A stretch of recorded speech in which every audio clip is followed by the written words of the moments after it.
Oh yeah, turn my mic on. That would help. Let's see. Starting off, if everybody would please join me in the Pledge of Allegiance. I pledge allegiance to the flag of the United States of America and to the republic for which it stands, one nation, under God, indivisible, with liberty and justice for all. Thank you, everyone. Well, good morning. Okay, if we could, Mission Control, if you could do a roll call for us, please. Good morning. District 1, Supervisor Oberg. Here.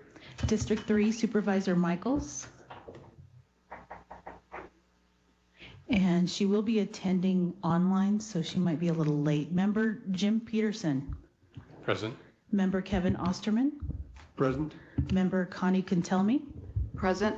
Member Mary Shaquin. Present. Member John Black. Present. Member Joseph Chevroletti. He is absent. Member Sandra Laney. And she is absent. Member Vincent Gallegos. Present. And we do have a quorum. Thank you. Okay, do we have any disclosure of ex parte contacts? Seeing none, moving along, we need to have the approval of the minutes for May 12th, 2022. Hopefully everybody had an opportunity to review the minutes. And if I could get a motion and a second. And we have a motion made by Mary. Do I have a second? Jim seconds it, Jim Peterson. Any further discussion, any corrections? If you would, please signify by saying aye and raise your hand if you approve. Aye? Aye. Okay, it looks like it's unanimous. Thank you. Explanation of the meeting procedures. Might as well get started with this. Good morning. My name is Kevin Osterman. I am the current chairman of the Cpac County Comprehensive Plan Advisory Committee. The committee, acting as an advisory body to the Board of Supervisors per ARS 11-804 and 11-805, is charged with the review and update of the Comprehensive Plan Update 2032. And time to time, forward the recommendations regarding the plan updates to the Board of Supervisors. The committee members are appointed by the Board of Supervisors and volunteer their time. Today's meeting procedures will be as follows. First, I will read the agenda items into the meeting record. Staff will then present the item for discussion to the committee. The committee will ask questions of staff. The committee will then discuss the topic at hand, consult with the comprehensive plan consultant, staff, and other speakers as as questions and concerns arise. Incidentally, we have a representative here from, I think, well, maybe we don't. I'm looking around. Okay, never mind. I'll catch her when she gets in here. The floor will then be open will be open to the public for input or participation online or in person. And I'm going to give you the public participation guidelines in a moment. Andrea, do we have any public with us this morning on WebEx?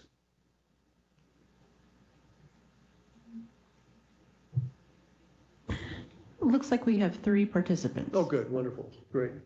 So let me wrap this up. The committee will then act or vote as necessary to move the agenda item forward. Talk a little bit about public participation. If anyone in the public wish to speak on any item on the agenda, please add your name to the sign-in sheet and let the administrative assistant know. When the meeting is opened to the public comment, I, the chairman, will call your name and you can come up to the microphone, or if you're on WebEx, just begin speaking. And please direct your comments and or questions to the committee and keep them brief and to the point. Any comments or documents submitted to the committee will be made public record. And I will impose a 3-minute time limit on each speaker. If you need more time than that, please try to let me know in advance. If not, when I give you the red light, if you need a few more seconds to wrap up, fine. Any questions about that? Good, seeing none. Let's jump right into new business.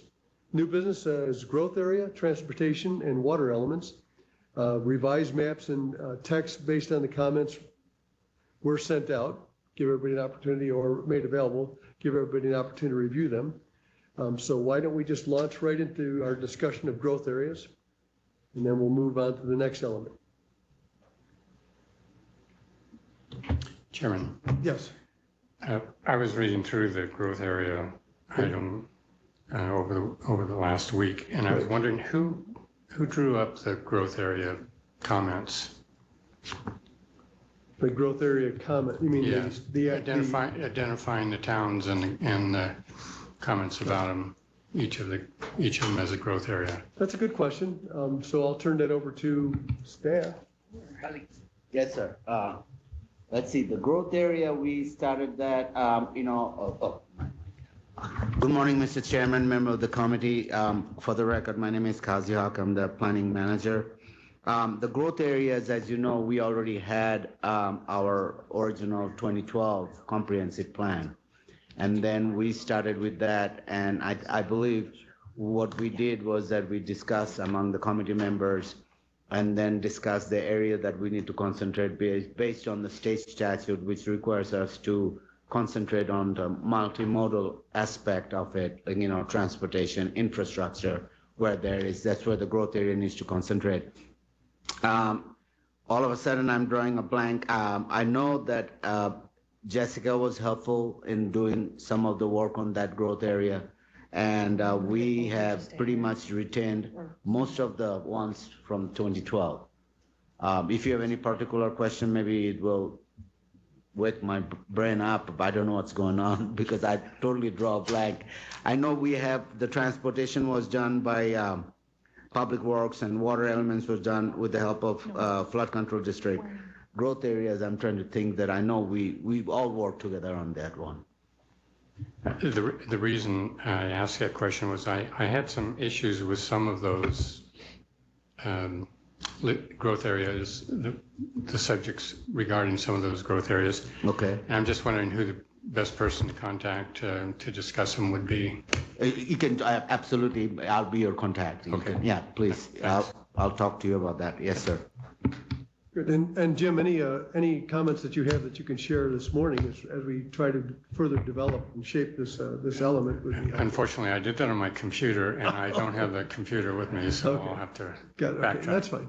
Well, let's kick this around as best we can anyhow. Mr. Chairman, if yes. I may, I appreciate, Mr. Peterson, your comments, and I think I want to let all the members committee know that this is a working document, nothing is set in stone, right. So we appreciate any input we're getting. And to that point, I also want to remind you that we had some good comments coming from some of the Planning Commission members, and we are going to be looking into all those and bring it back to you again. Thank you. Wonderful, good. So do we have any other comments, questions, concerns about growth area?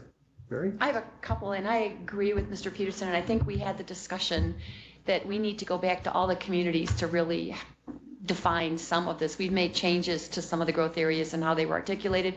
I still don't think they're perfect yet on that. Now, I just have a comment. I found several typographical errors in the growth area one. I'm happy just to turn this over, or yes. Do you want me to publicly, I don't need to publicly go through them, do I? No. Yeah, we can skip that portion. Perfect. Yeah, there's going to be, I think they refer to those as Scribner's errors, but every document is. I found them, so we might as well fix them. Right, so let's fix them as we find them. Anybody else who spots anything that needs to be corrected. And Sandra, I see that you've joined us. Welcome, good morning. No, a pleasure to have you here. Thank you. Oh yeah, geez. So anyhow, Mission Control, if you could reflect that Sandra Laney is with us now. Okay, good. I have one comment. Sorry, I'll get with the program here. On page, let's see, underneath special taxing districts, next page, development impact fees, and then it goes down to Yavapai County previously utilized roadway development impact fees, and that was repealed in December of 2020. Why is it even in here if it's been repealed? It's not something we should even be addressing. I think it should be omitted. Yes. Is that in the growth area one, or is that in something else? I don't think that's in the. I'm looking at Cost of development. Cost development. We're I'm in sorry. growth area. Oh, sorry. That's all right, that's good. When we get to that area, though, I'd Okay. love to have those All comments right. from you. Sorry. But that's what you fine, get so for steering coming back late. toward the growth areas element, do I have any other comments, concerns? Kazi, you have something you want to say? Yeah, Commissioner, go ahead. I basically just wanted to point out, in reading some of the comments online, many of the people that participated in the vision statement were commenting that the list was not complete of the growth areas by today's standards. And of course, the county would possess the amount of permitting. We've talked about that. Are you planning on adding some of the other areas that have shown some growth since 2012? Or are we just going to leave kind of, because these are the bigger subjects, like Ash Fork, Beaver Creek? Yeah, Mr. Chairman and Connie, we can certainly, again, it's a fluid document right now. We can add some of the other areas right now. What we've done, and I think Kazi kind of alluded to it earlier, is we kind of whittled down a little bit where we thought those growth areas were most likely to happen over the next 10 years, and that's the map that's in front of us here. We've kind of tailored that down from our conversations last month. So as if there are other communities that you feel like should be added or described or characterized better, then we can certainly do that. The only one I saw on there that the person actually named was Williams. And I'm not really, I mean, I know it is growing, but I wasn't aware that it was exploding. And Cottonwood is missing too. Right. Why did we put that on there? So, Mr. Chairman, if I may also, those are our first attempt to write up all those communities. We started with only 4 or 5 major cities, and then we added, Yarnall, Baghdad, and other cities and communities that we are missing. We are glad to put them back on, but it would be helpful to get a historian perspective rather than, we are doing this because I have no idea what Baghdad is. And unless I read up something on a book or, on the comprehensive plan. So that's why I think it'll be helpful to get some public input or, the resident input on how they would envisage that. And we can strike that because, as Harry just pointed out correctly, Williams, that was commented online, is actually not in. No. Yes, and not in our county. So I guess whoever did that was not aware of that. Right. They never are. Okay. Well, great, good. So any other comments on growth areas? Anything else that needs to be included right now? Once again, as Kazi mentioned, this is a working document. Right now, it is purely a working document, and it's going to continue to take shape. I'm sure that there's going to be edits and modifications right up until December, and that's when our planned goal is to have it delivered to the Board of Supervisors for their review and approval. Once again, keeping in mind that this is a 2022 to 2032 plan, not 2023 to 2032. So I'd really love to have that on their desk by the end of the year. Anyhow, moving right along. Okay, if we have nothing else on growth areas, then let's move to transportation. And I'd like to say something real quick about transportation. And that is that we received some really good comments from Commissioner Elgood, Mike Elgood, from Planning and Zoning Commission. And I'm sure that staff was in receipt of them. Mm-hmm. Yes. Good. And if those comments, rather than having me go over them and add 30 minutes to the meeting, if not only on the transportation, but also on the water element, he sent comments. If we could do our best to incorporate, they're all really good. I thought they were great comments and great edits, great suggestions. For anybody who hasn't seen them yet, were they distributed to the entire committee review? Did we get them out to the, I think we did. Oh, yeah, I'm seeing a couple of shaking No, heads. I don't. No? Okay. Okay, so we really want to get those comments out to the committee as well. I personally, as chair, I'd like to see them at least incorporated into the draft as best we can and address just the questions that he has as far as. And so, Mr. Chairman, yeah, we'll definitely get that out to the committee for their review. And as just a reminder too, the Comprehensive Plan Committee and the Planning and Zoning Commission will be meeting together for a joint study session here next month. So the Planning and Zoning Commission comments can be further vetted from there. But yeah, Kazi's got the information from Commissioner Elgood, and so he can he can go through that with everybody. And then also we have our flood control district here that can speak a little bit more in depth on the water element as well. We have Lynn our director for flood district here, that she can talk a little bit more about that as well. Once we get there. Mr. Chairman, on the transportation and the water elements, the comment we received were very technical, and I wanted the author, who wrote those, the Public Works, and them to actually address them before we bring it to you. So I haven't got that back yet. So as soon as I get it back, I'll bring it to you. But Okay. And then I only copied you because as a chair, I wanted to keep you in the loop that. And I greatly appreciate that, by the way. Yes, sir. Thanks for keeping Thank me in you. the loop. I need all the help I can get.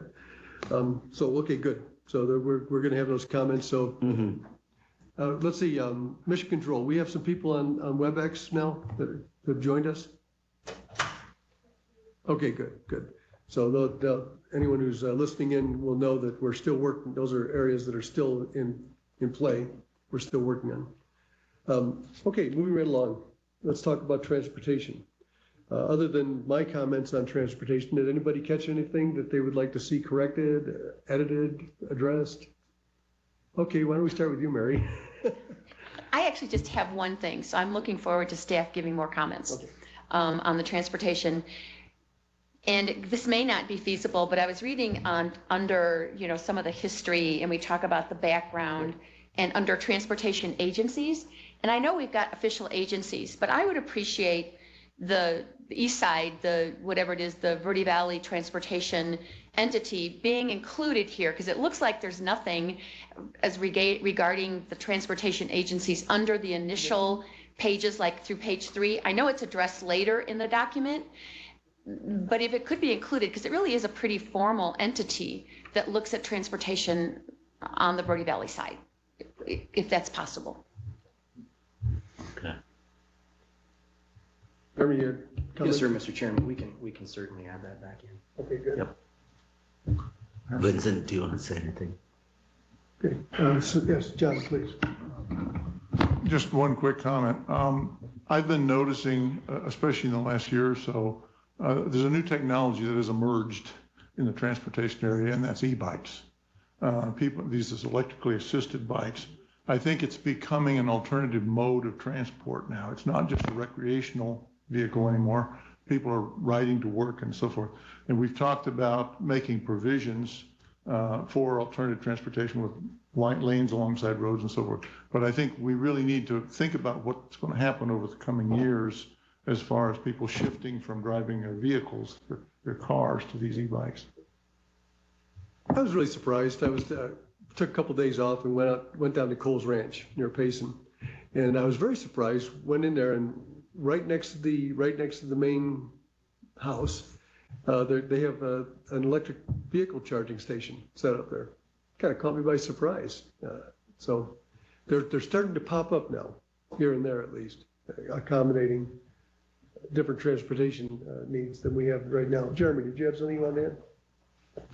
Mr. Chairman, just to go along with that, just as I'm looking at the alternative modes of transportation, that's an easy one to add into that section there, as just kind of that emerging technology. Thank you, Jeremy. Okay, anything else on transportation? Do we have anybody from the... Mr. Yes, Chairman. go ahead, Vincent. Sure. Yeah, thank you. So SIMPO worked with Yavapai County Public Works to develop this section. So we did receive the feedback from Commissioner Elgood. I agree with you. There were many good comments. I'll work with Public Works to implement that. Next month we can come back and make a little bit more of a formal presentation. Just for the context of the greater audience, so SIMPO CYMPO is the Central Yavapai Metropolitan Planning Organization. We're federally mandated. Our area is relatively a small geographic area of Yavapai County. We're only essentially the Quad City or the Central Yavapai area.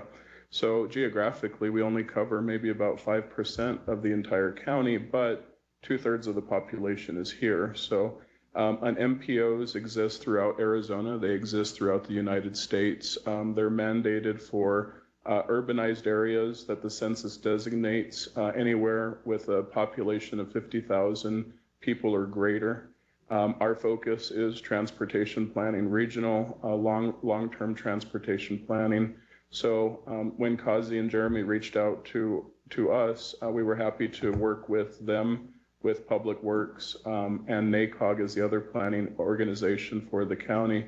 So we do have extensive information specifically as it relates to Central Yavapai. We work closely with our partners. So, you know, our communication with Kazi and Jeremy is really finding that balance of clearly SIMPO is a small part, but we can provide a level of expertise beyond that, especially when it comes to the multimodal, like John brought up. You know, that's very much a big part.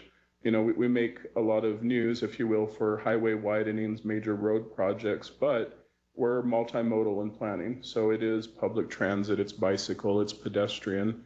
Again, you know, the debate for us in being the author of this is finding the right balance. Clearly, we have a large county, a very rural area population that, you know, talking about public transit, even, you know, bicycle paths in some of the rural areas is a bit of a stretch. So we tried to offer something for this committee to review.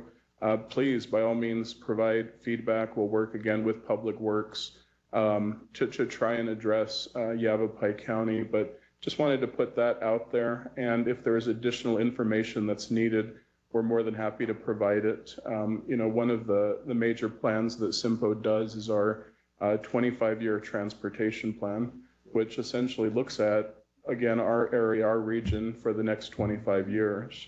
And it looks at all those modes of transportation. We have a great deal of data, traffic projections, growth projections, and as land use is developed in the region, what are the impacts to transportation? So that's just a little heads up, but again, we'll return next month and talk a little bit more about transportation, and appreciate any feedback between now and then. Well, thank you very much, Vincent. You know, one question that I had as I was going through the transportation element was, I was wondering how much are we anticipating driverless vehicles, for instance, large commercial vehicles and so forth. Because they're going to have different infrastructure needs. Sure. I think right now they're relying on 4G or something, or 5G perhaps. And who knows, by 2032, we'll be talking about 8 or 9G probably, so. Yeah, it's a great question, Mr. Chair. I would probably say it kind of depends who you talk to and who you ask, kind of what those numbers look like. I have seen, you know, on a federal level, some pretty dramatic numbers that we are moving in that direction. I guess where I would focus our conversation for now is in this current federal infrastructure bill for transportation for the next 5 years, there is a significant investment in these items that you're talking about now specifically. You know, there are some programs that they've really added dollars to make available to Yavapai County, if that was the direction that the county chose to go, was to support the technology related to vehicles. So, you know, it's going to kind of have to work together. Yes, people are going to be buying more vehicles, but what is our current infrastructure and what is the decision makers willing to invest in the infrastructure?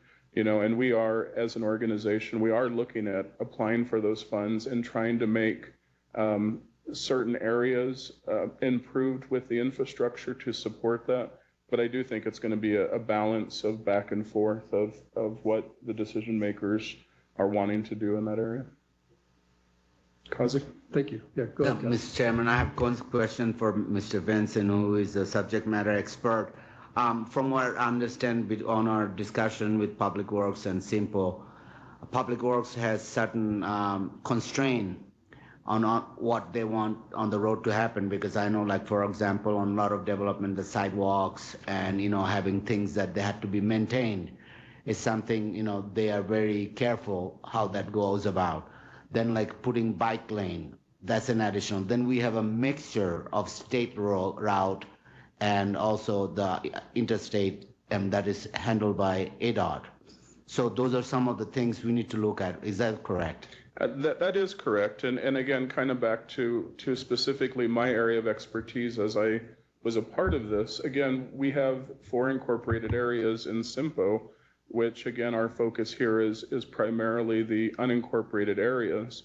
Our approach, though, along these lines is even though we're in a region, we have 4 incorporated areas in Prescott, Prescott Valley, Chino Valley, Dewey, Humboldt, that transportation goes back and forth between the two. So a little bit to Kazi's point, we do have discussions when, let's say, the town of Prescott Valley or the city of Prescott has certain requirements as it relates to roads, bicycle paths, and so forth, and then what the county may have that's either conflicting or not necessarily in alignment with that. And again, I think this is where an organization like CIMPO or NACOG, Northern Arizona Council of Governments, what we try and do is we try and bridge that gap and see if there is opportunities, even if policies are in conflict, is there a way to have a transportation system that supports what Kazi's talking about?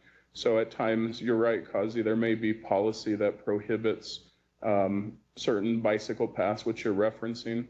So we're acknowledging that, and I would say it's not a perfect conversation, but it's one in progress. Thank you, Vincent. You're Thank welcome. You, guys.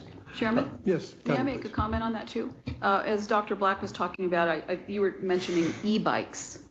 So we're e-bike riders ourselves, not to get to work or anything, but for casual riding. And that is a different animal. And I can see at some point this is going to have to be addressed because they're fast. I mean, they're not quite a motorcycle. And you don't, for us, when we're older, we don't ride them on the roads. We like to go on the trails because it's so dangerous to be out on the roads. And the bike lanes that are provided are so crowded with when, you have a bike that's going 30 miles an hour as opposed to somebody that's pedaling a bike. There's a lot of conflict that happens out on the trail because a lot of people are not geared up to see those e-bikes. And they, when you get behind them and you want to get past the people that are pedaling, it becomes a difficult thing. So I can see on down the road where there's going to have to be a big thought process on how are we going to be able to deal with these e-bikes as they get faster and bigger. And now they can go, off-road, but there's areas that they're not allowed. We got dirty looks out on the Peavine Trail, and we found out later that they were literally not supposed to be allowed on the Peavine Trail. E-bikes, not bicycles, but e-bikes.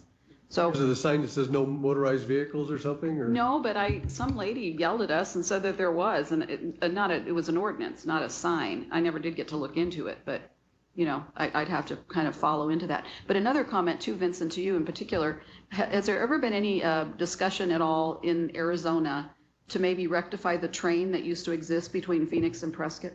There has been nothing recently.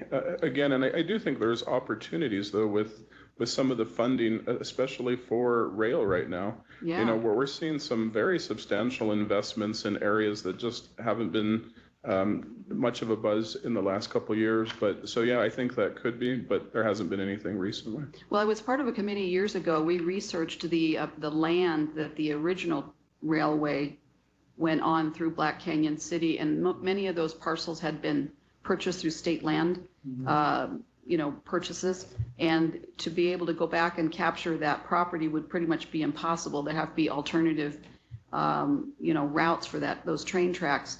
But given the fact that we're now dealing with $6 and more and up gas prices, it may be an opportune time to really try to deal with that, because I think it could also be a good funding source for the county, both counties, Maricopa and Yavapai, to be able to charge a little bit for people that don't necessarily, want to get to the destination and need a vehicle or have somebody on the other end to be able to pick them up and take them wherever they're going.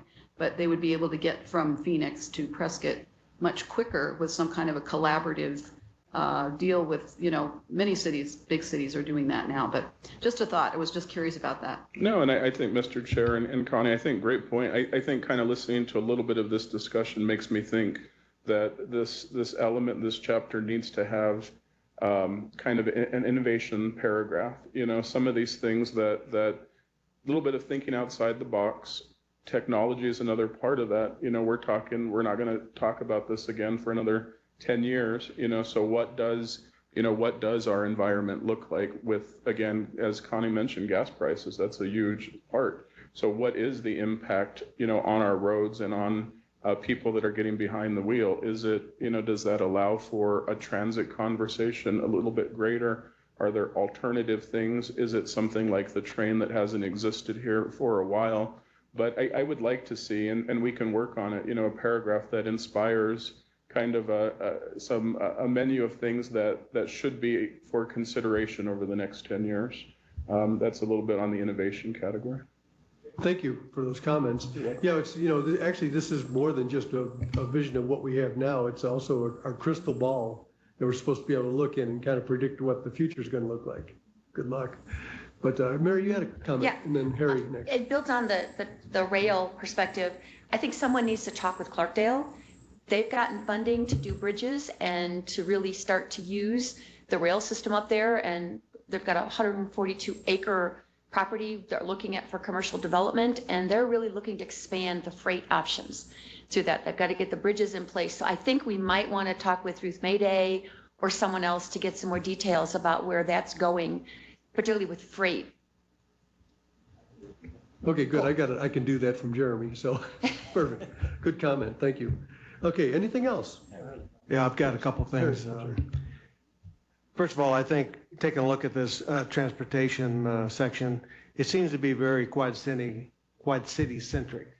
And I'm kind of wondering if we're not missing a boat on some of the other requirements throughout the county that need to be taken a look at. Particularly like 93, you know, we have a lot of deaths on 93. Probably, you know, needs to go from 2 lanes up to 4 lanes. I'm not sure if that's something that, you know, and I know that's ADOT responsibility, but at the same time, you know, I think we need to be working with ADOT to make sure that they're looking at roads that we have safety issues on. And, you know, I think that's one of our responsibilities too, besides, you know, efficient movement of traffic, is ensure that we have, you know, proper safety on our road. So I would like to see a little bit more as to what we think might be needed outside the Quad Cities area in this draft that we have here. Again, you know, I know right now coming out of Wickenburg, going up to North Wickenburg, still 2-lane road, extremely busy, a lot of truck traffic. That looks like that's going to be possibly part of the I-11 corridor or something like that. So I know that I'm getting a lot of complaints down there. You know, when is that going to be 4 lanes so it's more efficient? I don't see anything in here on that, and I think it's just one of the areas that we need to start looking at addressing. I know I've talked to people that said right now that the 89 from Prescott on up to Ash Fork is getting much more busy. So I don't know whether there's some thought there that, you know, there needs to be some improvements. Obviously, what we've done in making 4-lane even just out to Chino Valley has been a great improvement. But, you know, I'm hearing a lot right now about going north up to Paulden. Everybody thinks of that. It probably ought to be 4-lane just because of the amount of growth that we have up in that area. So, again, I think a lot of the things that I'm seeing here in priorities is pretty much, like I said, in the Quad Cities area, which is going to involve the municipalities. They're going to be the ones that are going to be driving a lot of these projects if they feel that they can afford them or get funding for them. So I guess I'm kind of a little concerned right now. Are we really trying to involve ourselves into what the municipalities think that they want to do with a lot of these projects? Or are we looking more specifically outside of the municipalities? Obviously, you know, when you're talking about connectors and arterials and things of that nature that are coming from the county into the municipalities, you have to work together to make sure that, you know, you're working on having the proper connection of the roadway systems as they come together. But at the same time, I'm not sure how we build that in here. Am I making any sense on that? Yeah, well, what I hear you saying is, one thing is that you're questioning whether this plan leans toward addressing municipality needs greater or urban needs greater, or, yeah. And we both know the answer is that they're supposed to be addressing both all those needs. I personally, I think one of the functions of this committee and one of the functions of Yavapai leadership is to be not only forward-leaning in our decision-making, but also provide that back pressure that the state needs. So they at least know what the issues are. And sometimes there's that old saying about the squeaky wheel, getting the grease. So there's no reason why we shouldn't squeak a little bit as much as possible, especially when we're dealing with the state. So I hear you, and I noticed that there was a significant amount of note-taking going on as you were speaking. So hopefully that's going to be addressed in a more comprehensive manner. John, you have something also. Just a follow-up comment on the e-bikes and Connie's comments. There's a situation going on right now where we're getting a lot of complaints about traffic congestion all over the county. Okay. At the same time, this new technology has emerged, and it allows people to ride bikes who would not be able to ride a bike. Okay. It provides a real form of transportation. The other concern is that speed-wise, they're between pedestrian speed and vehicle speed, so they don't fit in either one. Flagstaff is right now in the process of developing a whole trail system specifically for e-bikes and for commuters. So I think that would be a good thing to look at, maybe talk to them, find out what they've learned and so forth about doing that. My sister, for example, she rides about 6 miles to work, but she's able to do that on dedicated trails specifically for the e-bikes. Kudos to your sister, I'll tell you that.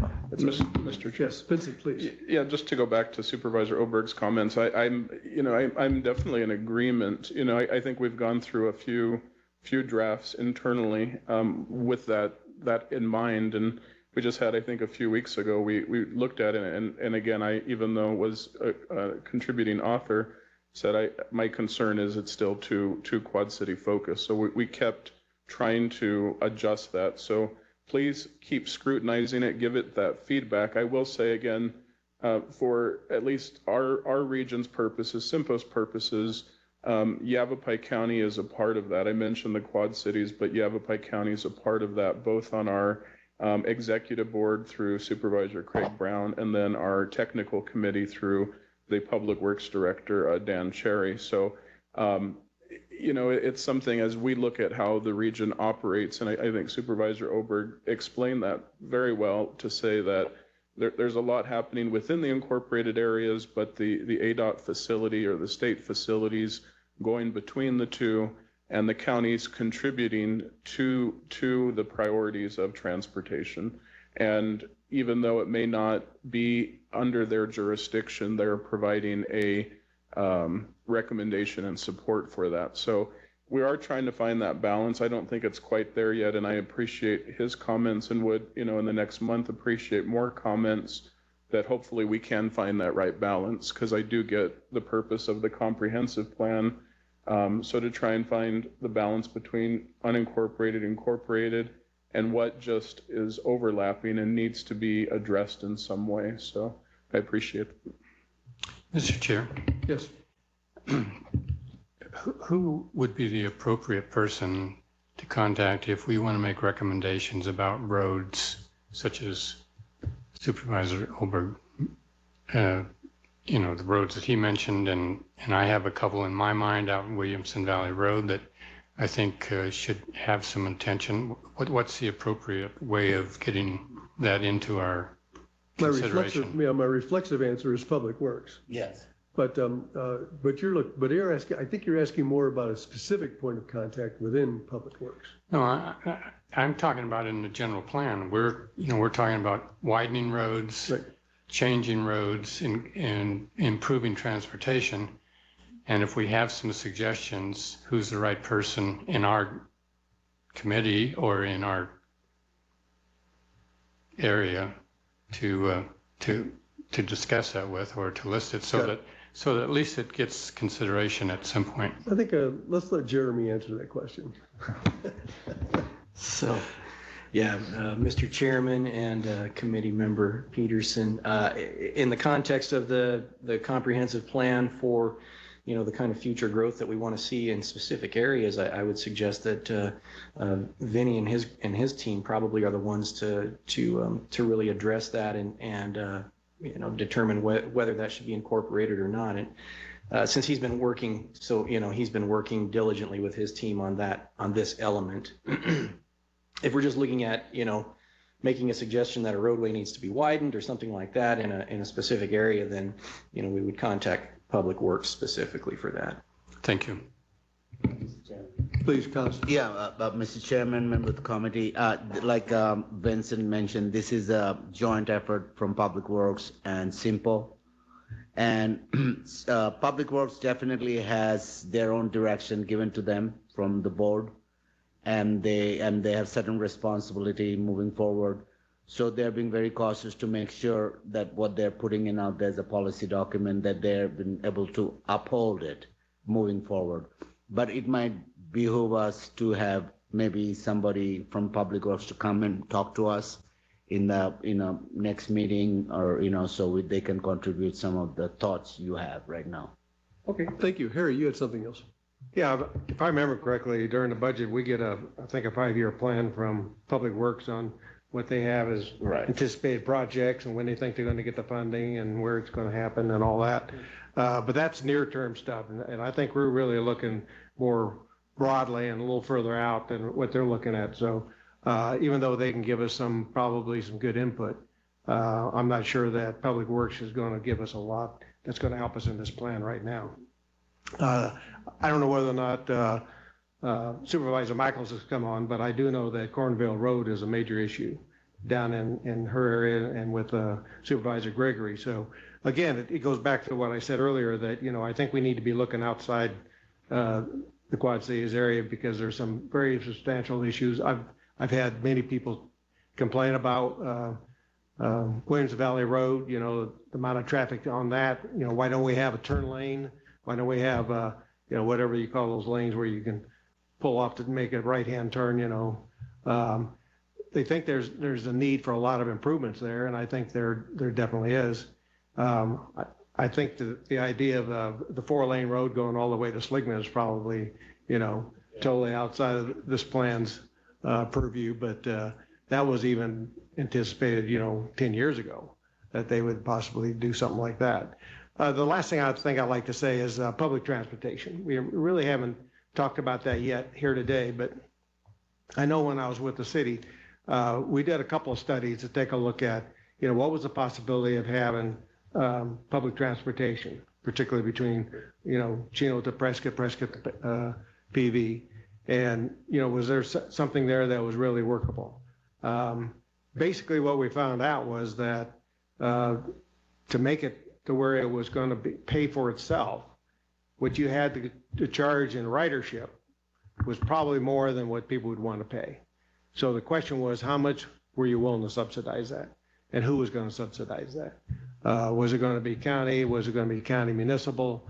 So I think, I've seen a little bit in here about public transportation, but I just think we need to be very careful about moving forward on that one, because, again, I will tell you that our studies indicated that almost in every case, they have to be subsidized.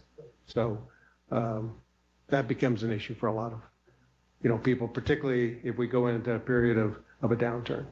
Thanks. Jeremy, you had a comment that you wanted to make. To Supervisor Oberg's point too, I do see that that's referenced here as far as transit regionally throughout, and I think we probably as a committee need to steer away from cost and those types of things, because that's more of a Board of Supervisors regional policy issue rather than a comprehensive plan document issue. Okay, good. Thank you, Mary. I guess I have a question, because I know there are a whole lot of projects that are listed in, the draft. Some of these projects, they say they've been done as of January, and they haven't. So I'm just wondering where this list came from. Some of it, Supervisor Oberg, regarding Cornville, is in here. I know part of Cornville Road's been done, but there is no roundabout on Cornville Road. So how are these projects identified, and sort of where did they all come from? Because I know even though it says they were completed as of January, they're not, or at least the ones I know of. Yeah, so Mr. Chairman, as far as the projects go specifically, I would just defer that to Vincent, but just going back a little bit further, I know the conversation has steered a little bit since then, but as I look at the Public Works website, they actually have several reports and studies that have been done for instance, the Great Western Corridor Feasibility Study, the Northern Connector Report, Verde Valley Master Transportation Plan. This is all information, this is all research and study that has been completed in the past that can be incorporated, at least by reference, into our comprehensive plan. So in terms of expanding out our view from the Quad City centric type of view, we certainly have that research available to us that we can incorporate at least by reference. Thank you. Thanks for that explanation. Mary, you have something else? And to build on what Jeremy's saying, maybe it makes sense to refer to some of those plans that are updated regularly instead of having in here pages of lists of projects. I'm not sure that the comprehensive plan should have those projects since it could be changing or whatever. You know, this says as of January, 10 years from now, where will this be? Maybe there's a different way to design this element without all the projects listed. Just a thought. I would agree with that. We can certainly take that back and retool it. Yeah. And then refer to those plans that you talked about, which are updated on a regular basis, so that there's a reference to all of them in the element. Okay. Yeah. Wonderful. Thank you. Vincent. Mr. Chair, just to help out too with Supervisor Oberg's comment, you know, looking maybe beyond maybe what Yavapai County Public Works is doing over the next 5 years. The other entity that would be involved in this conversation is NACOG, Northern Arizona Council of Governments. They would essentially be SIMPO's equivalent, but they're covering a much more large area in 4 northern counties, Yavapai County being one of the 4, and then going up north and to the northeast, Coconino, and so forth. But NACOG would have, which we've engaged them. They've contributed to this, by the way. And if we want to get additional information from them, they would have data as it relates to things like Cornville Road, long-term, beyond 5 years, you know, 10 plus years. So they are involved, they're engaged, and we can, if we want to add some additional information from them that they may have in planning studies, I think would be of great value. Then on the other highways too, I think, you know, to really be sure that we have a little bit more engagement from ADOT and providing some of that information in here as it relates to the 93 or the possible I-11, so that, again, we acknowledge all the highways in Yavapai County. I thought I had one other comment. Oh, public transit. I know staff was very much interested in us providing some information. And again, that challenge for us is it's a large county, it's rural. We know there's parts that we'll never see it. So, you know, how do we acknowledge that there are areas like Cottonwood Area Transit, Yavapai Regional Transit out of Chino Valley, Yavapai Apache, and what does that future look like? You know, Supervisor Oberg referred back to when he was mayor. You know, SIMPO's still having those conversations with Prescott Valley of what does transit look like in the area using the federal dollars available, and finding that balance of what subsidies are there and are there other ways of doing it. So those are still continuing, but even with this element, again, trying to find that right balance of how much do you want to see talked about, highlighted, and then what the next 10 years might look like. So just a few comments. Thank you very much. Yeah, whatever the next 10 years is going to look like, it should be a very interesting development. Kazi, you had... Yeah, Mr. Chairman, just so that the committee knows, typically the state statute requires us to send this draft document to all the public agencies and neighboring cities and town and Indian communities. Staff's taken, you know, proactive step and send it even before that. So we have reached out to 3-4 people, works for ADOT, the National Forest, you know, Coconino. So we have sent them information to the county, to the many cities and our adjacent counties also. So just, I'm throwing it out there to let you know that we have contacted all of them. So if they have any information, especially it'll be helpful to get ADOT's plan for next 5-10 years, what they're planning to do for improvement that we can include by reference in our code. Okay, thanks. Yeah, there's a lot of talk about Interstate 11. Vinny, do we have any idea exactly where it's envisioned to go? And Yeah, well, there's, as Supervisor Oberg mentioned, I mean, there's several segments that they want to use some of the existing highway infrastructure in place. I believe, like you mentioned, 93, a few other spots. And then there's spots that there is no highway that exists. So, but ADOT does have, a vision and a planning for that I-11. It's always comes down to funding and where that money comes from. I think something maybe a little bit more pertinent, which we can acknowledge that, but a little bit more pertinent might be something like the I-17 and those improvements that are really happening as we speak. And in the next 10 years, we'll see pretty dramatic improvements on that. But I do think both have great value. The potential I-11 and the I-17 are significant to Yavapai County. Thank you. Any other comments? Chairman, getting back to our final document with the vision statement and, in the spirit of keeping that 30,000-foot look at this, a lot of these are very specific. Would it be better to maybe use these as just examples of the paragraph, major regional projects completed since 2000? Because you're just basically using that as an example. The transportation projects are summed up in the first paragraph, and just basically change this a little bit. You can include those in there and anything you see coming up, but those should just be examples of what's coming up, because they're going to, we wouldn't want to be held to that because they may or may not happen. And then on that same vein, would it be, could we be conscientious enough to add another paragraph in terms of the, let me see, how can I put this?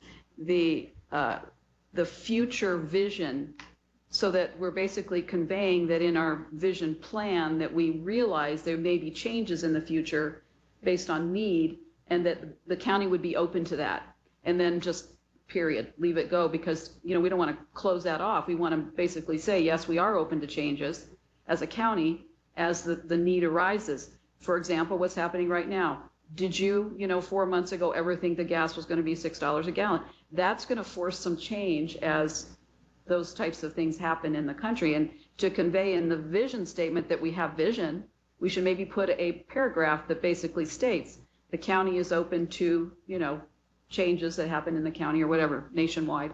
We may need to have something like that. And we could even, use examples as the railway or public transportation. Even though they don't exist now, they may in the future. Right. Just a suggestion. Okay, no, that's a good point, though, and it's something that we can certainly include. I would think as part of our potential. Yes, John. I think a lot of us go into the idea of mind that we're creating this comprehensive plan for the next 10 years and then we'll be done with it. I think realistically, none of us knows what things are going to be like even 5 years down the road. There's going to be things come up that we're not even foreseeing. So I think we have to look at this comprehensive plan as an evolving document. And I would hope that the Board of Supervisors would follow through in subsequent years and maybe have a review process and make some edits to the comprehensive plan as we discover new things. That should be written into the comprehensive plan, that it is an evolving document. Okay, good. Any other comments now on transportation at this point in time? Okay, well, I'm sorry, did I hear somebody? No, okay. Well, why don't we move on to the water element then? There certainly has been a lot of discussion, a lot of stuff flying around about water. What's this saying? Water's for drinking, whiskey's for drinking, and water's for fighting. So this is a big issue, the water element. So why don't we go ahead and get started on that? John, did you have something that you wanted to start off with? Well, I think we're probably aware of it now. There's a growing water smart project that we've been working on for months, and we're wrapping that up. I mentioned that in the last meeting. I'll talk about this a little bit later, but in terms of the policies that we want to establish for the county, I think that will provide us a basis for making a list of policies and goals that we want to have. So I'm working with Craig Swanson, who was the facilitator for that project, and we're going to be delivering that to Kazi and Jeremy here. So that's fantastic. That's a great project that's underway right now. Anything else on the water element? Surely you can't let me off this easy. This is impossible. This is the element that I expected us to be here for. Have this, so they don't know how to comment. Oh, okay. Yes. I may be experienced showing my naivete or whatever on the water element because I don't have loads of comments on it, but I think a couple of main things, and I'm not certainly a water expert, is to highlight in here maybe the county's commitment to cutting back on wells and some of those kinds of things, which exploded, 10, 15 years ago. Or however we're moving towards some of those kinds of things, we might want to make a stronger statement on that. The other thing, in the gray water issues or whatever, I know a lot of the municipalities are working towards A+ affluent and things like that. Do we want to acknowledge those kinds of projects that are actually being implemented in the county? That, of what's being done with gray water, that it really is being transformed to be used in a whole lot of different ways. And that I know there's a commitment by some of the municipalities on that, but I think, would we not want to acknowledge that that is a direction and maybe a priority for the county when it comes to water? Jeremy? So, Mr. Chairman, I don't really have a response to Mary's comment there, but I just wanted to mention too, before we get too far along in our discussion, we have our team of experts back here from our flood district, and they are the ones that have been the most instrumental in putting this element draft together. And so not to put them on the spot, but if there are specific questions, or if you wanted to provide an overview of the element itself, that might get the discussion going a little bit more broadly as well. So I had a quick comment too. Go ahead. And I just wanted to acknowledge the hard work that the Flood Control District has done in putting this water element together too. That's a monumental effort, and we really appreciate their expertise. Well, thanks. I'm always looking for new resources. Hi, Lynn. Lynn, would you like to provide any kind of an overview? Okay, that's fine. Tony. You want to come down here? Yeah, let's mic you up so you can. Introduce yourself. Tony Angara, stormwater engineer with the Yavapai County Flood Control District and co-author along with Elizabeth Gowacki on the water elements section. And so I introduced this last month at the last meeting, and so just to kind of reiterate what I said at that time was just that what we thought we did was provided a good working document as kind of a jump off point for the committee to take over, and we would step back and be there to provide support as subject matter experts where where possible. And yeah, I'm happy to take on questions. Oh, there's as a matter of fact, there is a House bill that was just announced this morning about reclaimed water use in the State House. I don't have the bill number with me. I just saw a quick little announcement about it just before coming to this. So that may clarify some of the state's position on gray water use and reclaimed water. So. Oh, that's fantastic. I'd love to get the House bill number on that. If we could just disseminate that around, give everybody a chance to look it over. That's a big step. I'll forward ADEQ's announcement. No, fantastic. I don't know if we want to let you off the hook that easy to just make you some sort of subject matter expert off on the side or not. You have a lot of knowledge. You have a lot of information to share with us, a lot of and an opportunity to provide some guidance to the committee as we go along. So sorry, I'm not going to let you off the hook quite as easy as you wanted us to. But thank you very much for all the work you've already done, all of you, and you're going to be an integral part in the development of this plan. So I'm sure we'll see you at least a few more meetings, and thank you once again. So any other comments on water element?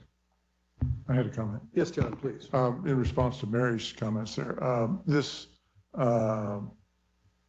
growing water smart effort that we've been working on, basically was started by the Sonoran Institute Their focus really is on the connection between water and land use.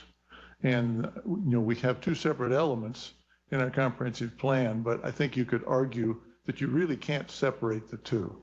And so that's going to be part of in terms of the policies and so forth that we're going to propose for the water section is going to include its impact on land use.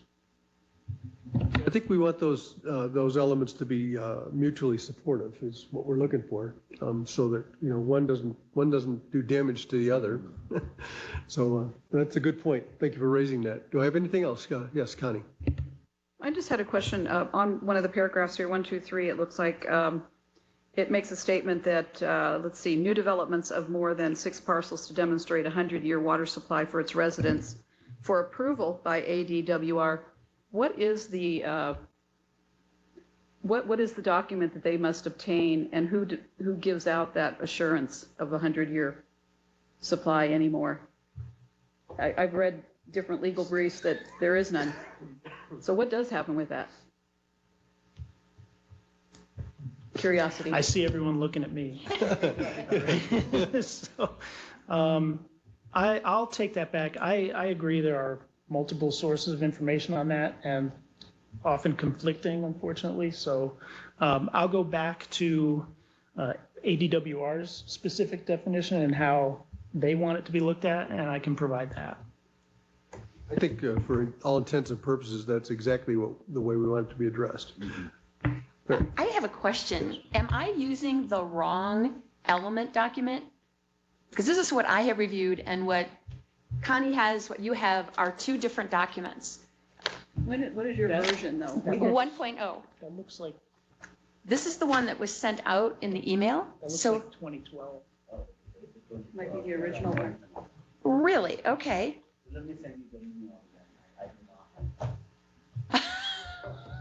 Oh, surprise, surprise. It's funny because I've been doing all my notes off that one too. So Well, and I'm I did stuck the in same thing on 2012. transportation, so maybe I've been using the wrong documents in what I've been looking at for today. I don't know, the water element I have that says 1.0 Yeah. is most recently that I received and printed off, I thought. Unless Right, so this is the one I've been using. This is the current. Okay. Let me see that one. Yeah, so, okay. Thank you. Well, I think we agreed that in the future, all the elements, the draft elements as we're moving along, and I'm not going to use the term final draft anymore, I promise. No, but no, I think Because- you do have the right one. Okay, because transportation, we have the same issue on. Because I have this one No, and somebody else you're in the others. right one. Okay, Yeah, you're the So, right one. okay, good. So anyhow, I'm not sure where I was going with that. We just changed the headline. Right. Because there was a request.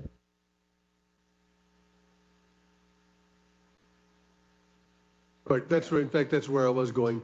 In the future, all draft elements that we're working with should show whether they're 1.0, 2.0, 3.0, just so we know which generation we're looking at as we're moving along. Awesome. So thanks, good catch, very good catch. Again. Okay, anything else on the water element? Mr. Chairman? Yes, Sandra, please. Could those elements that are sent to us also be dated, the year? I see no reason not to. Thank you. I'm sure that staff would love to do that, just to keep. Would love to do that. Well, I'm glad that you're in agreement with me. That's swell. Okay, yeah. So yeah, we'll make sure that they're not only that we know what generation of element we're looking at, but also what the date is that they actually published. One of them had a date on it that I saw that. But anyhow, well, moving right along. If we I got one more yes, please. Harry. thing I like to talk about on the water element. And, obviously we know it's very political.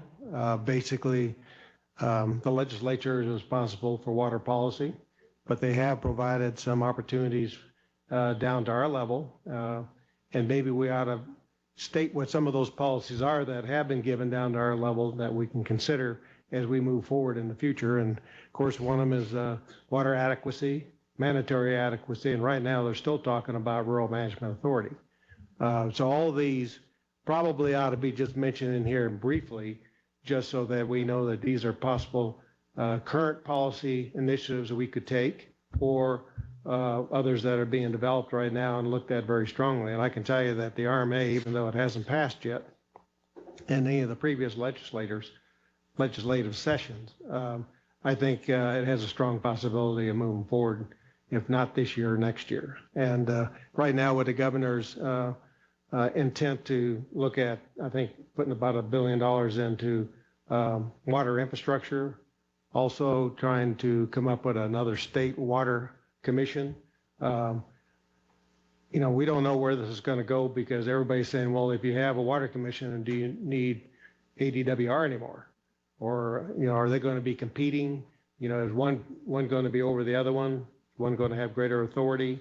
So it's a very volatile area, like you talked about when you talked about drinking whiskey and fighting over water. But I think at least we ought to mention that there are some policies out there right now that we could adopt at this level, but we have decided not to. Thank you. I wasn't aware of the ones we had decided not to adopt. Can you rattle those off real quick? We've already brought up the idea of water adequacy, requiring development plans to come in and say whether they have adequate water. And we decided not to adopt that. But I think possibly in the future we might want to do that, particularly if we start getting enough pressure from the public. I would think so too. Thank you. Good comment. Anything else on the water element? Going once? Going twice?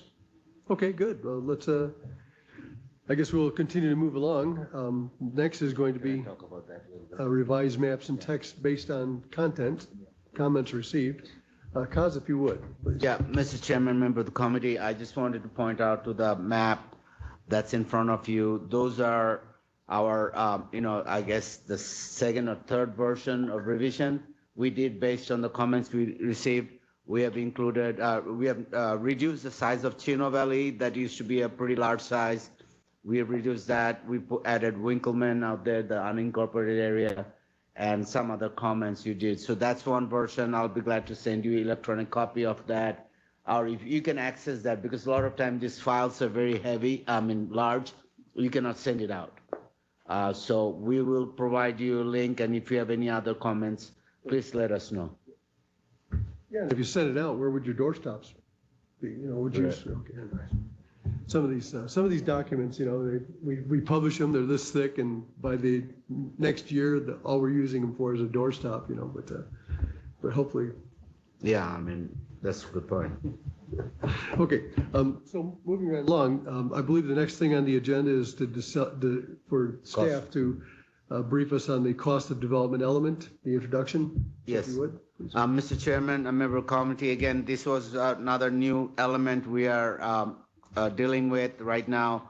As you know, the cost of development 10 years ago when that was done, 2012, the county has a different position at that time as far as the cost of development. They always involve a monetary value too with it, because, you know, that's what we are talking. How much does it cost to provide the service you need, for example, the fire.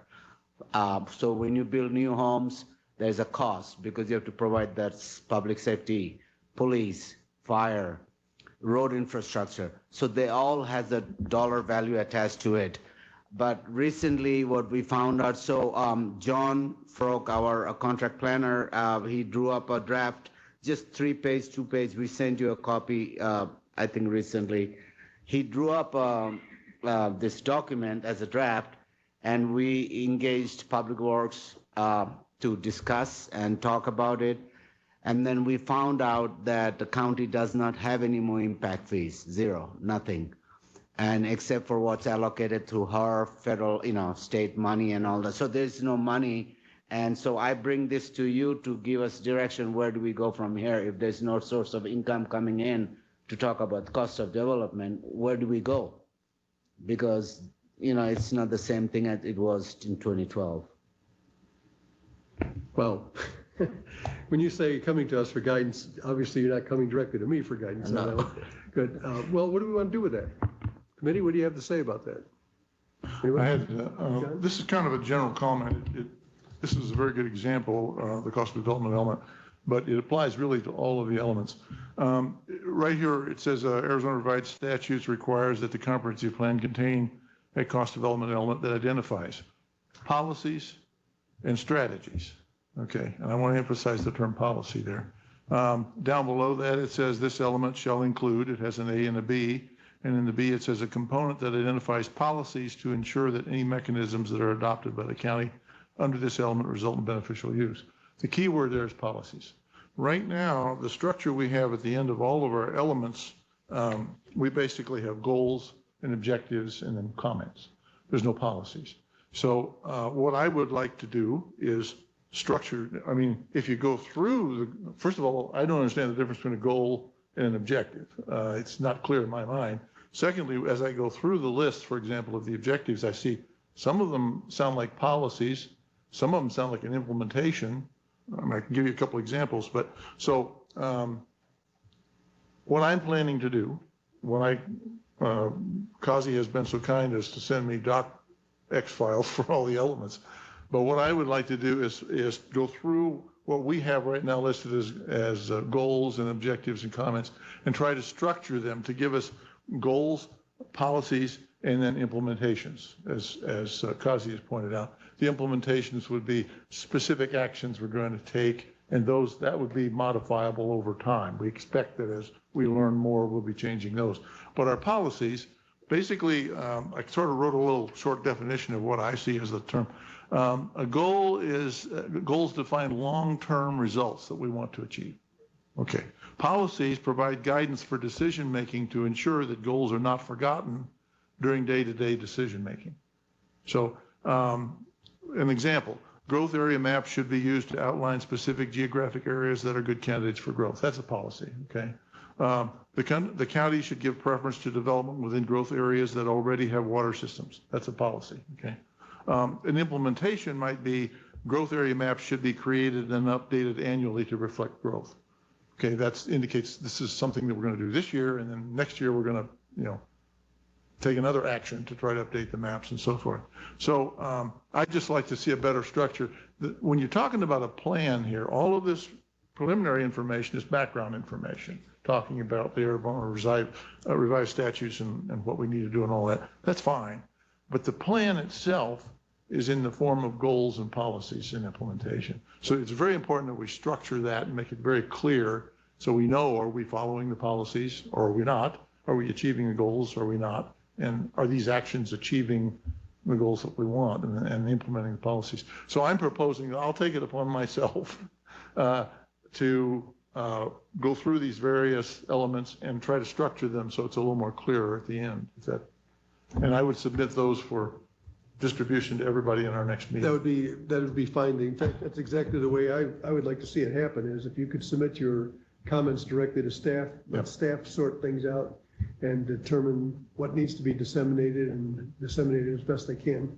And because we want to make sure we capture those ideas. It's really interesting. I've seen goals and objectives used interchangeably over the years. Mm-hmm. I honestly don't know the difference at this point.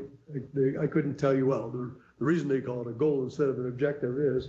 Mm-hmm. So I think instead of just accepting them as interchangeable terms, we should decide to use one or the other, probably. That's my thought. Sandra, you had something you want to say? Do we actually have the authority as this committee to make policy? I think not. We have the authority to recommend. Okay, but policy. We should not be making policy. No, that's what the board does. That's what the supervisors call it policy. Okay.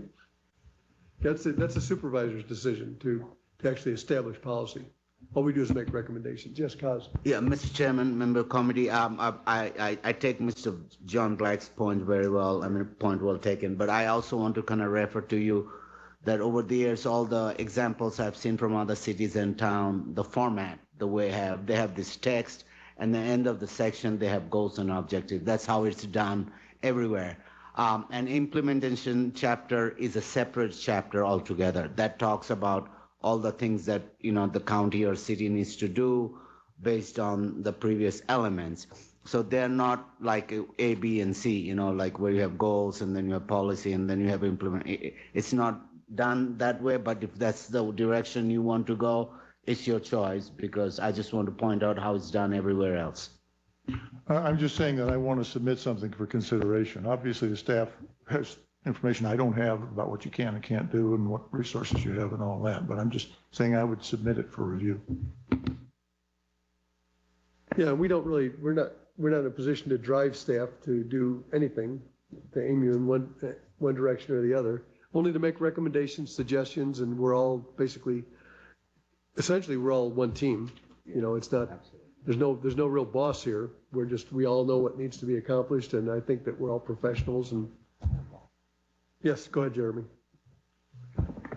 Yeah, Mr. Chairman, just to kind of close the loop from the staff perspective, yeah, I think that that works well for us. If Dr. Black wants to present those findings, we'll compile all of that and have that available for the committee to look at next month. Yep. And once again, I think that staff needs to have has to have the authority to figure out what needs to be disseminated.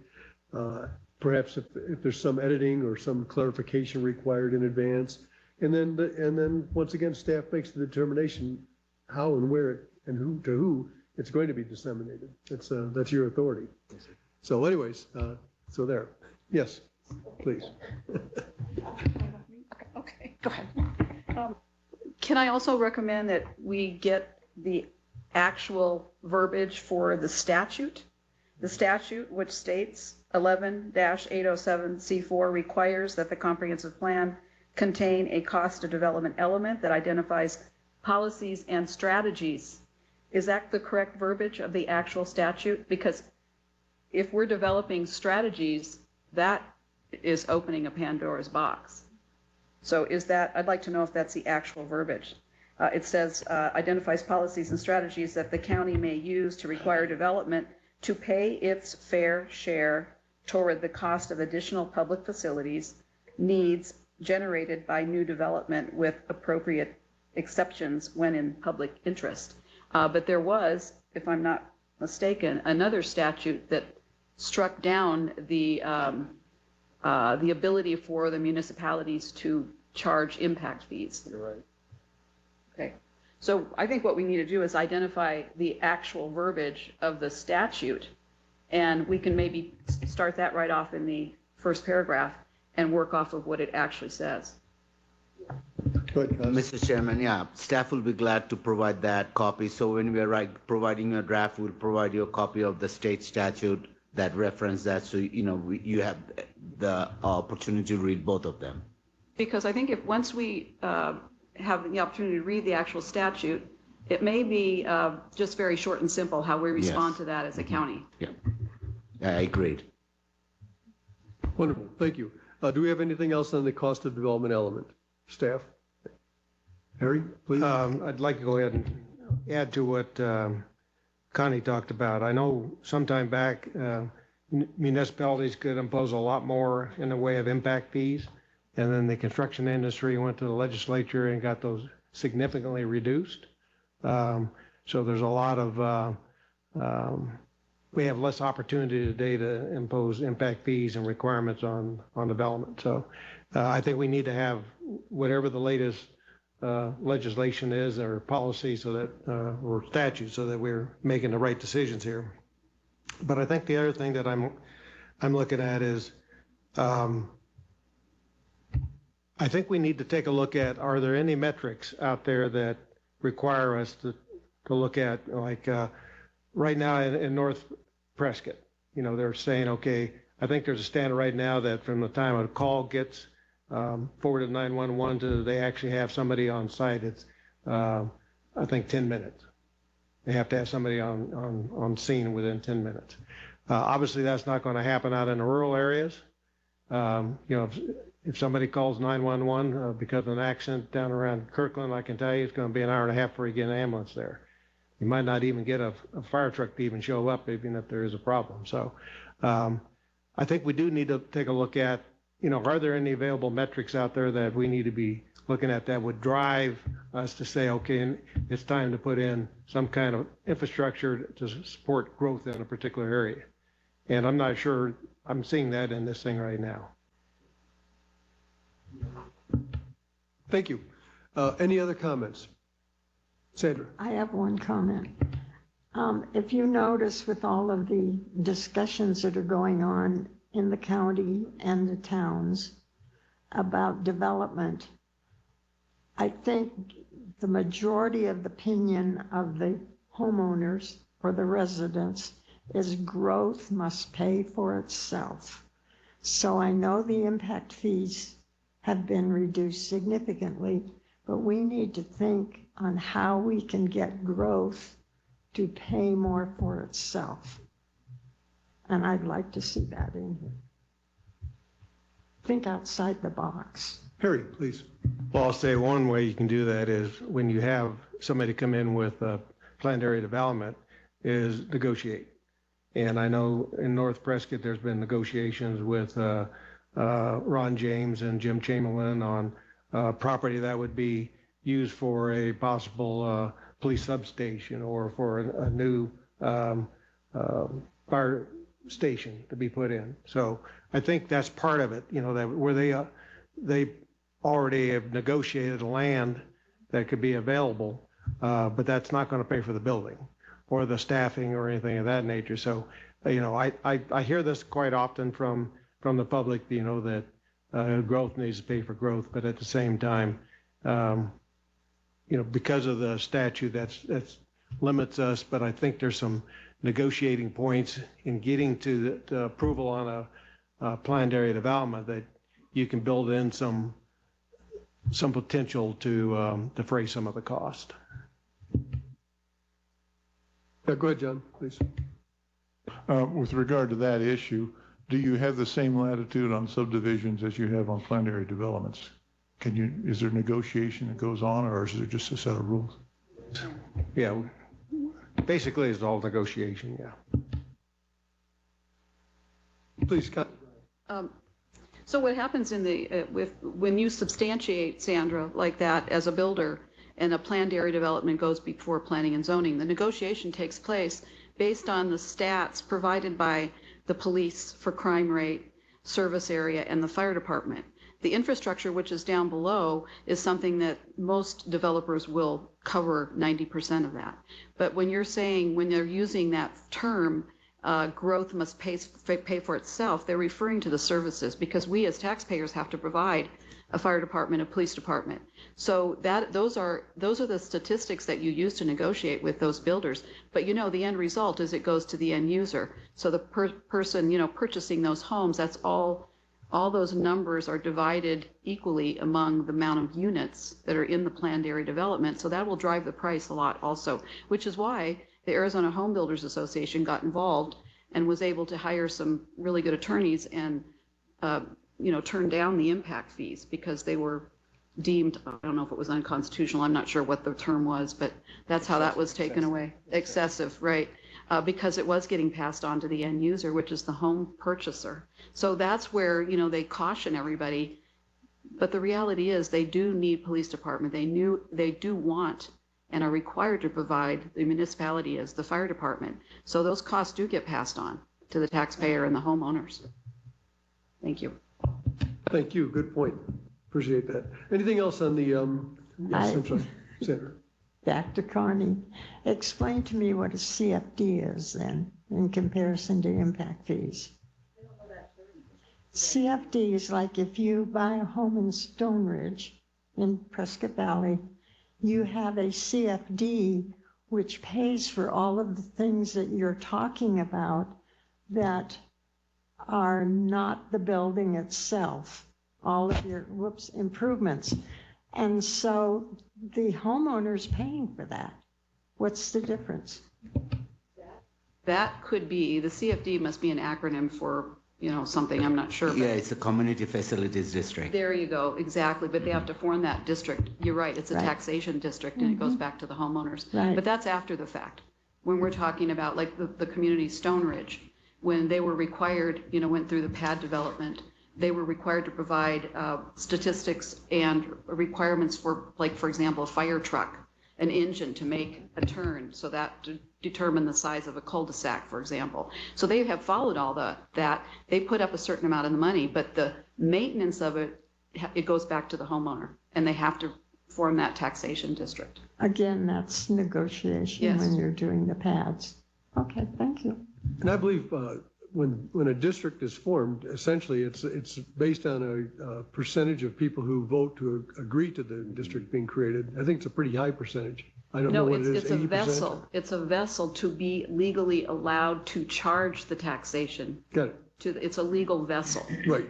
But it has to be approved by the whoever it's going to be impacting, not by vote, if I'm not mistaken. Not really. I think No? once Oh, you it does reach a not? certain Okay. amount of population, then you're required by state. Okay, who forms the district then? Who actually forms? Is that formed by municipalities or? Well, I think if I'm not mistaken, the board has the authority to approve it finally. Without board's approval, a district cannot be formed.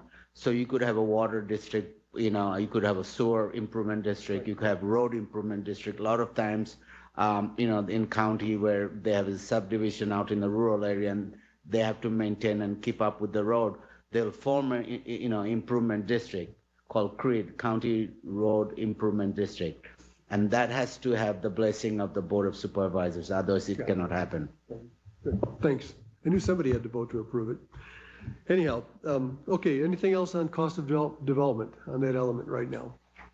Anyone else? Yes, Sandra, please. As I brought up when I got in late and I was in the wrong spot. On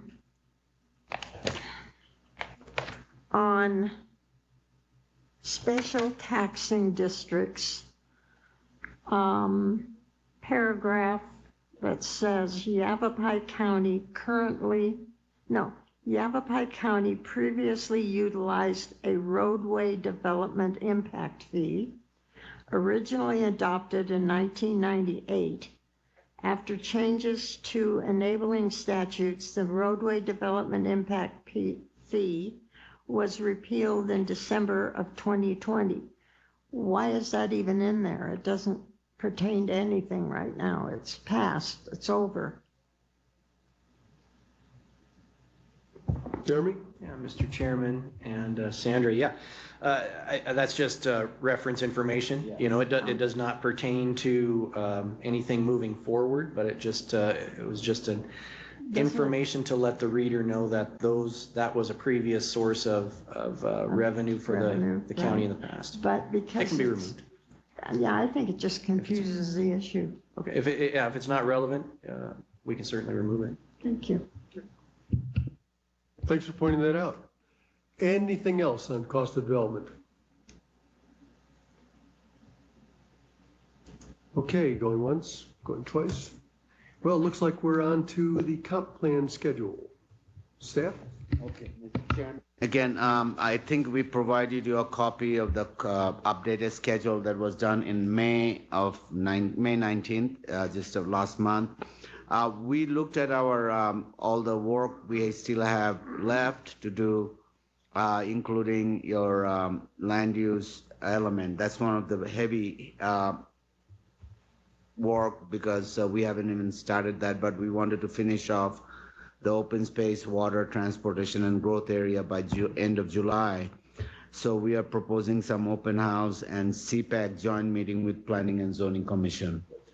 And then what we would like to do is introduce the land use element. That is going to take us at least a couple months to go over because land use element is really a big, we are talking about things that have not been addressed for almost 10, 15 years. And growth particularly impacts that land use. How do you want to see it go about? And then designating proper infrastructure for that. For example, right now we have seen proliferation of a lot of use permits for uses that are not allowed by right. For example, all the wineries and vineyards and stuff. We'd like to establish a specific area and designate them, as such so that they have a right to go in without having to go through a use permit, because it makes sense and they bring dollars. They are good tourist attraction, so we appropriately designate with a proper name, like a recreational or something like that. I don't know, hospitality. We'll have to figure out a word for that, but that's some of the thing we are looking at in the future for land use element. And look at also, because the county in general, 90% of it is RCU 2A, 2 acre minimum lot zoning. And a lot of it is like, and has been problem because people still splitting up and doing things like that. So we're going to talk all about those things in the land use element and see what we can come up with a much more better, and looking forward 10 years from now what would work for us. And then it goes to show the other things that are related to it. Interrelatedness of our discussion would be on water, wells, septic system and all that. Those are some of the things we'll discuss. Okay, thank you. Please, John. I received an email from one of our residents here in the county saying, did I miss the joint meeting between Cpac and the P&Z? So I think there's some confusion about when that's going to happen, how it's going to happen. Is it going to be one of our regular meetings, or is it going to be open to the public? Are they going to be invited to attend, or can you fill us in on that? Yeah, Mr. Chairman, it's a call you can make. I've discussed this with the Planning and Zoning Commission, and you are a member of the Planning Commission, so they're ready. We could set up a meeting like this right here where the P&Z members join the Cpac. Okay. And, and then we just have a round table. I noticed it's under the August calendar here. Does that mean it would be during our August meeting, or would it be a special meeting that we schedule just for that? I can leave it up to you all decide that. I mean, Okay. yeah, I think it'd probably be better to, what do you think, Jeremy, to have the same meeting, that way you don't bring them. We can discuss that offline, but I think I'm leaning towards having a separate meeting. Okay. That way that's not going to interfere with our ongoing business. All right, sure. of course. All right, makes sense. Yeah, we don't want to put a dent into our normal P&Z schedule, that's for sure. We have a fair amount of stuff that we have to cover. So it looks like good question. I think the answer is going to be 2 separate meetings in August, probably. So I will go ahead and getting that direction from you. I'll go ahead and send an email invite to see like a doodle or something, Sure. to find out who is available when, and try to get us some kind of input from you all. Okay, thank you. Very good. Anything else on the comp plan schedule? Any other questions, comments, concerns? Okay, well, good. Then we're on to other business. Upcoming items of interest for the Comprehensive Plan Advisory Committee. Please. So we are in the middle of, as you saw in your schedule there, we're in the middle of doing some of our public outreach for the Comprehensive Plan Committee, or Comprehensive Plan. So we've been getting out into into each community and asking for their input. So we started that yesterday, actually. Kazi was up in Ash Fork with John, our planner, and I was down in Black Canyon City with Whitney and Amber from Upfront Planning. Jessica is our normal our planner with for the comprehensive plan, and this is her team here. And Dr. Black joined me down there at Black Canyon Community Library, and I can honestly say that the response that we got was underwhelming. So, as I heard, isn't it? yeah, Underwhelming. it was. That being said, we've advertised it very well. I was previously in Black Canyon City 2 weeks ago at a community meeting with Supervisor Gregory. Talked a lot about the comprehensive plan, and they had a group of about 50 people at his meeting there. But moving forward, we are getting out into the libraries. Next week, we're going to be in Paulden and Seligman. Next month, we're going to be in Supervisor Oberg's area. In the August timeframe, we're going to have at least, we're scheduling at least 3 more meetings for the Verde side, Camp Verde, Verde Villages, and Village of Oak Creek. So we're going to be getting out in the August timeframe over there. So we're doing a lot of outreach right now, and given the response that we had yesterday, that's not discouraging to me because we have been getting out into the communities quite a bit already. I was up in Ash Fork recently. I was down in Black Canyon City previously, but that's what's coming up for comp plan. Okay, and I think really all we can do is our best effort, and if nobody shows up, nobody shows up. As long as we got the notifications out. And we're at least making our best attempt. Kazi? Yeah, Mr. Chairman, to Jeremy's point, I think a lot of people are having a comprehensive plan fatigue. Jeremy has spoken about that a lot. He's been to 3 meetings already in Black Canyon, unrelated to comprehensive plan, but we did bring it up. And so they were well attended at that time. And also the timing in the afternoon during weekday, a lot of people are working, so that also kind of reflects on the attendance. But I did have 2 people show up in my meeting, so I got lucky. Okay. And we spent 3 minutes at almost 2-3 hours there. But I also wanted to point out that other than these 8 public meetings that have already been scheduled county-wide, we are also proposing to have 3 additional meetings in the Verde side, and I'm working with Mary to arrange those meetings. She has been very helpful and connected to me the right people to get that done. And I also want to take a minute, Mr. Chairman, just to introduce Amber and Whitney out there because they are representing Jessica. Jessica has been ill, had to isolate herself for so that she's sending her emissaries here. Thank you.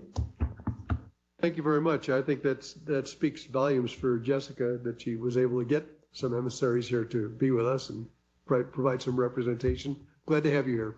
So. Okay, do we have anything else on upcoming items of interest for the Comprehensive Plan Advisory Committee? I guess not. Okay.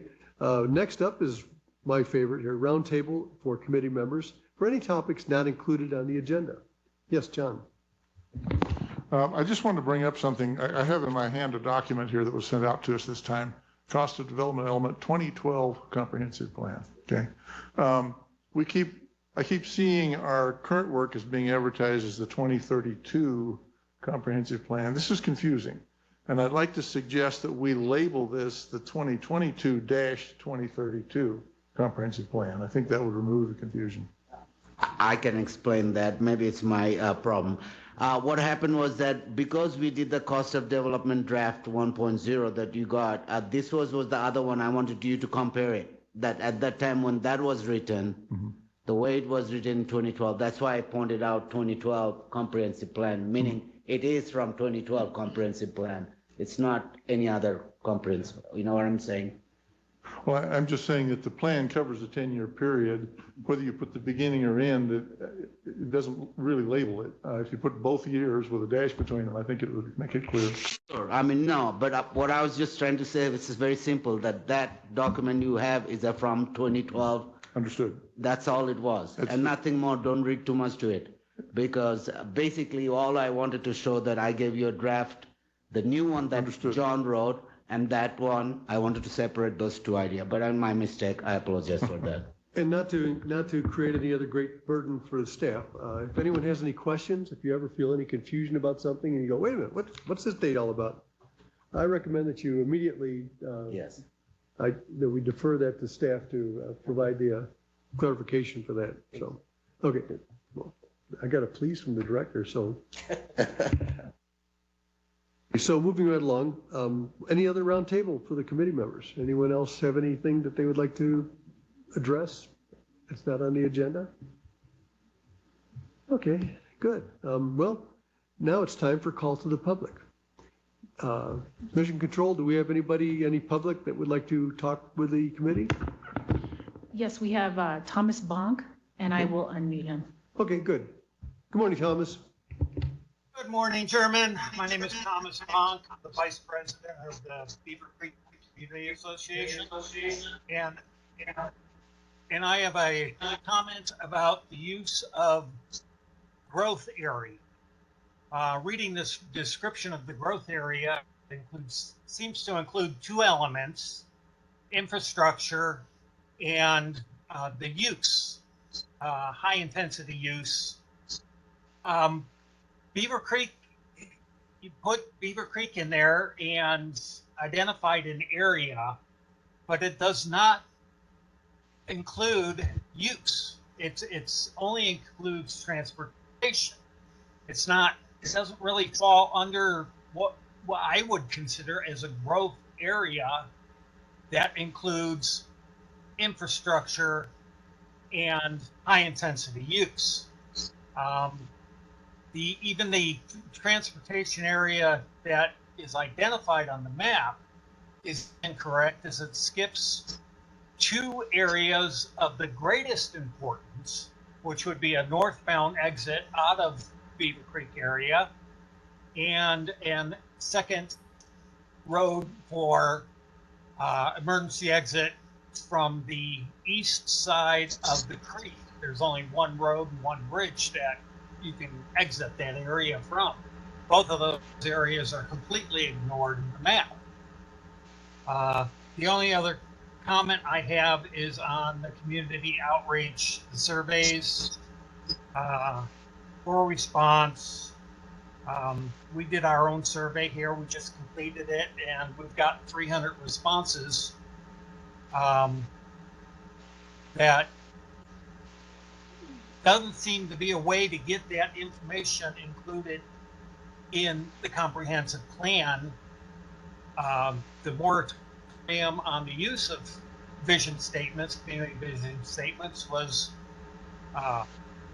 repealed, and I haven't really heard very much about how those vision statements are going to be included in the comprehensive plan.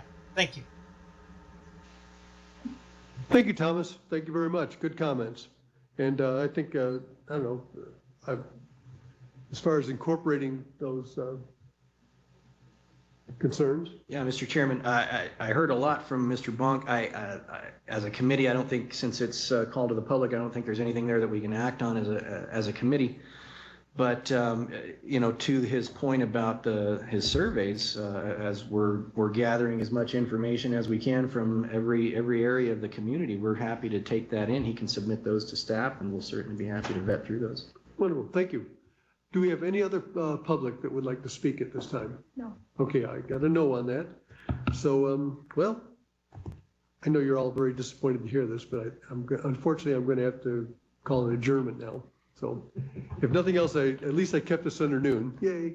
But thank you, everybody, for participating in this program, for taking the time to come out here and talk to us. Is there anyone else who's here today in attendance, public, who would like to address the committee? Okay, well, good, then I'm going to adjourn. Once again, thank you very much, everybody, and I will see you next week. Mr. Chairman. Yes, I believe that's correct.